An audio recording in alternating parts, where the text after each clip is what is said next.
కూడా రాని పరిస్థితి 2 కోట్ల పరిపెట్టారు. చట్టం వచ్చి 20 సంవత్సరాలు అయింది. 16 సంవత్సరాలు ఒక్కపోతే పనిచేశారు. ఇప్పుడు 2 కోట్ల ఎందుకు పరిపెట్టాలి? ఈ 2 కోట్ల కాదు.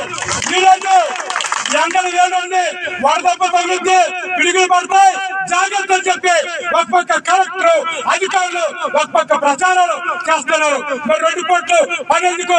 ఏసీలో కూర్చున్న వాళ్ళకి, ఎండ పట్టుకునే వాళ్ళకి ఒక్క పూట పని, ఒక్క పూట ఉద్యోగం. కానీ ఇలా రైతులు, కూలీలు, కష్టజీవులకి 2 కోట్ల పని పెట్టడం. ఈ వరదప్పులకి జిఎంఎస్ లో ఒక ఆమె చనిపోయింది. మొక్కు మండలంలో వరద ముక్కులే పడిపోయారు. మనిషి పట్ల వరద ముక్కులే పడిపోయారు. చాలా గ్రామాల్లో వరద తగులుతున్నాయి. అందుకని అధికారులు ఆలోచించాలి. ఫీల్డ్ అసిస్టెంట్ సమస్యలు పరిష్కారం చేయాలి. ఒక్క పూట ఉపాధి పనులు కల్పించాలి, జీతాలు పెంచాలి. అలాగే వీళ్ళకి గుర్తింపు ఇవ్వాలి. ఈఎస్ఐ, పిఎఫ్, ఇన్సూరెన్స్ వంటి సౌకర్యాలు కల్పించాలి. పని ప్రదేశాల్లో మౌలిక సదుపాయాలు, ట్యాంకు, మజ్జిగ, మంచినీరు ఇవ్వాలని చెప్పి ఈ సందర్భంగా తెలియజేస్తున్నాం.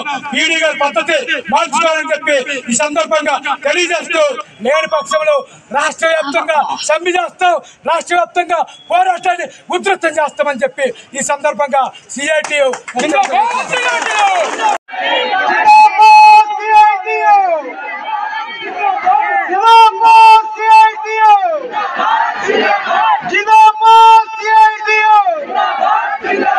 ఫీల్డ్ అసిస్టెంట్లకు, మేట్లకు ఉద్యోగ భద్రత కల్పించాలి. కూటమి ప్రభుత్వ హామీ ప్రకారం ఉద్యోగ భద్రత కల్పించాలి. కూటమి ప్రభుత్వ హామీ ప్రకారం ఉద్యోగ భద్రత కల్పించాలి.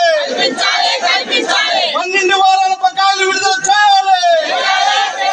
12 వారాల బకాయిలు విడుదల చేయాలి. 12 వారాల బకాయిలు విడుదల చేయాలి. బకాయి వేతనాలు ఇచ్చే వరకు పోరాడతాం. బకాయి వేతనాలు ఇచ్చే వరకు పోరాడతాం.